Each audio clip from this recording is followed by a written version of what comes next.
Yo, what's up, y'all? It's Vision Time, and let's talk about the Texas Longhorns schedule for the 2026/27 college football season. So, first of all, let's go a little bit about what happened at the University of Texas in the offseason. We already know Coach. We already know Coach Steve Sarkisian is the head coach for the Texas Longhorns. Of course, we know Will Muschamp. Guys, Will Muschamp is the new defensive coordinator and will have his first season as a defensive coordinator for the University of Texas. And also, they added Mark Stoops. Mark Stoops, who was the former head coach for the University of Kentucky, is now an assistant on that Texas Longhorn team.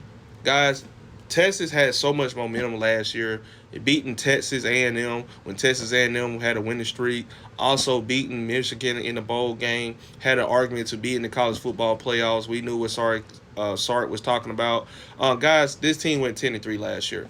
They lost to Ohio State in their first game, 14-7. You can clearly see that Arch Manning was being confused by that Matt Patricia defense that bothered him in the entire game because that was his first time as a full-time starter. Also, what about that loss to Florida? That was a big difference too. Losing to Florida was a big letdown as well on the road, 29-21.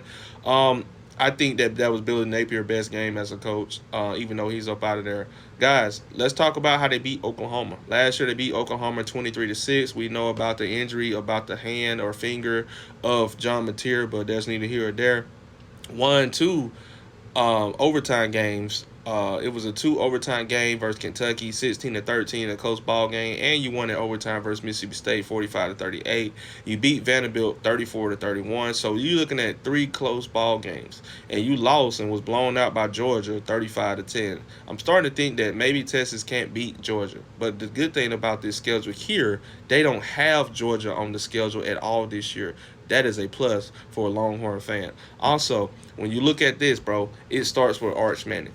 We already know Arch Manning had 3,100 yards, 26 touchdowns, 39 rushing yards, and 10 rushing touchdowns, and only 7 interceptions, 61% completion percentage last season. But guess what, guys? This guy has Cam Coleman. Cam Coleman is the new weapon, the new toy for Arch Manning. Cam Coleman was one of the best wide receivers in the SEC, y'all.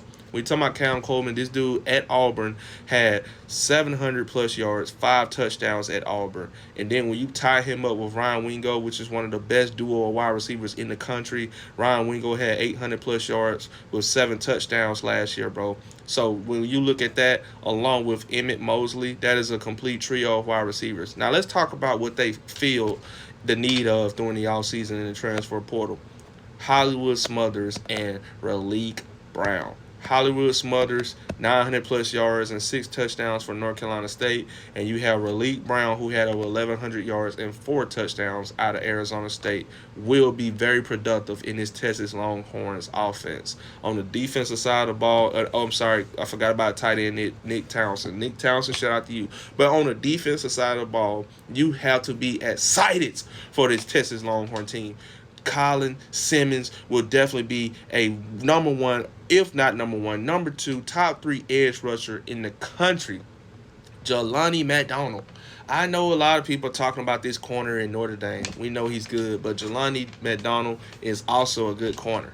So you have Colin Simmons and Jelani McDonald, and those linebackers at Texas that's going to be good. Texas defense will definitely be a lot better this year, trust me.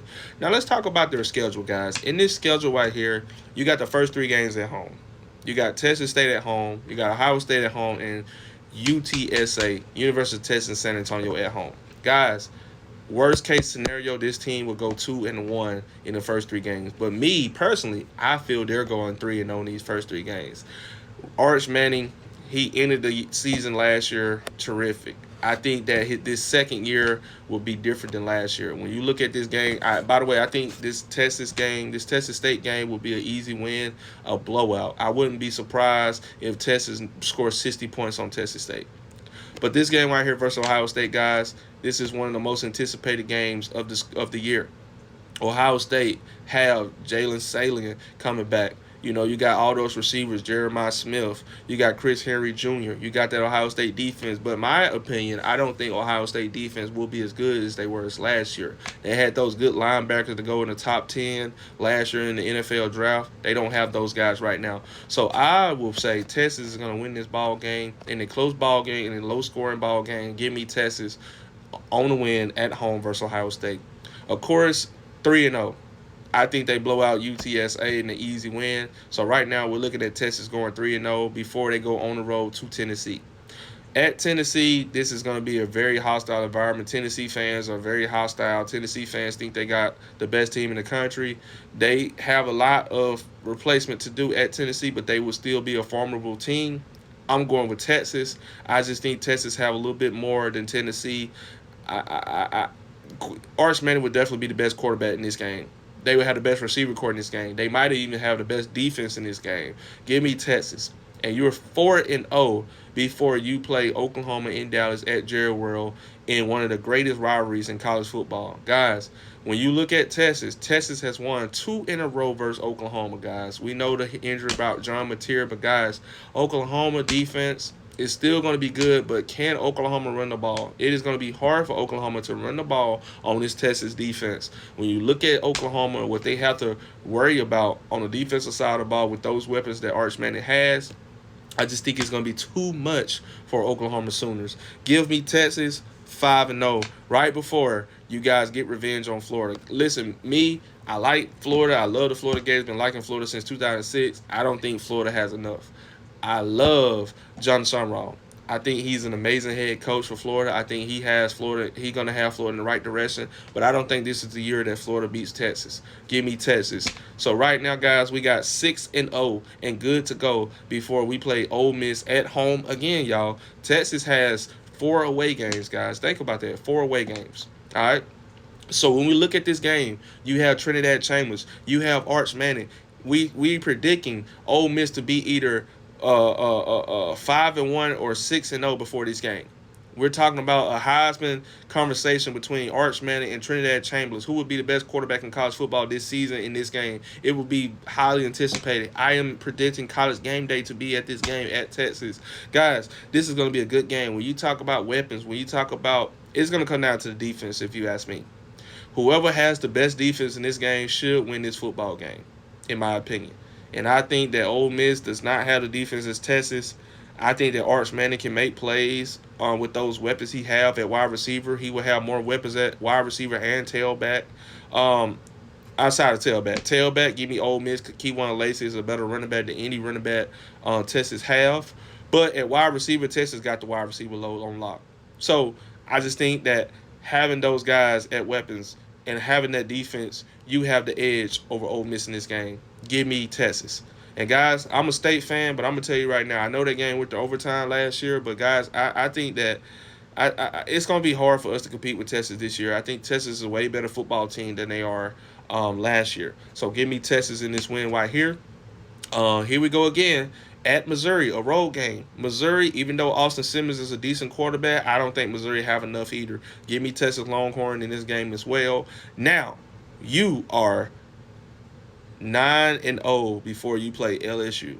Guys, at LSU, this is probably the hardest road game, in my opinion. This would probably be the hardest road game they had all season. LSU had a lot of transfer portal. They had a lot of guys. They got a good linebacker group. They got a better defense. They got a good offense. Guys, I'm still taking Texas Longhorns because I feel that Arch Manning is going to outplay Sam Levitt. Give me Texas Longhorn to go 10-0, and we know they're going to beat the shit out of Arkansas. I don't even want to talk about Arkansas. They're 11-0 before this game right here at Texas A&M. Guys, we already know that Mike Elko is turning Texas A&M around, guys. Mike Elko is definitely the coach they needed for Texas A&M. But Steve Sarkisian, you got all this help on the defensive side of the ball. Man, you got so much, man. You got Will Muschamp commanding that defense. Then you have Mark Stoops being assistant. I just think that, man, my Elko might be out coach here, bro. I think when you look at this, bro, since 2000, Texas is 11-3 versus Texas A&M since 2000. And also Texas has won 2 in a row versus A&M. Give me Texas over this team right here for 12-0 for the first time in a long time. Texas Longhorns will definitely be in the college football playoffs. #1 team in the country, in my opinion. Now you guys have the vision. Let me know what you guys think. Shout out to all you guys. If they're not a #1 team, they're definitely going to be a top 5 team in the country. Let me know what you guys think. If you're new to this channel, please hit that follow button. Hit that subscribe button. Smash the likes. Peace.